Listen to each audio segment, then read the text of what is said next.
Welcome to Pindar Poetry. We hope you learned something new. Identify turkey tail by concentric colored bands and thin leathery texture. Learn to distinguish Tramete's versicolor from toxic lookalikes by checking for non-gilled undersides with tiny pores and by testing for a flexible, leathery feel rather than a soft or slimy cap. Harvest only mature, unbroken fruiting bodies from dead hardwood, avoiding conifers or moldy specimens. Collect with clean scissors, cutting close to the substrate and leaving base intact. Place samples in breathable paper bags and label location, substrate type, and date for later reference.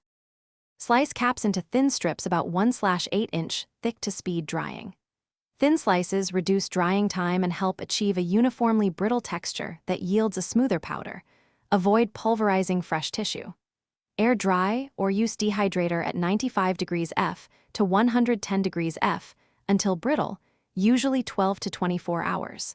Check pieces every few hours and rotate trays for even airflow. Sanitize surfaces and use clean tools to avoid contamination. Store dried pieces in a breathable container until fully cool, then move promptly to airtight storage for grinding. Grind brittle pieces in a spice grinder or high-speed blender to a fine powder, about 50 to 200 microns. Pulse in short bursts to avoid heat buildup. If the motor warms, pause and cool the grinder to protect active compounds. Sift powder through a 60-mesh sieve to remove fibers and larger fragments, then regrind any retained material for consistency.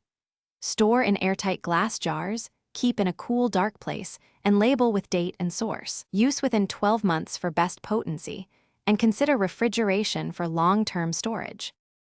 Thanks for watching. Consider subscribing if we helped you.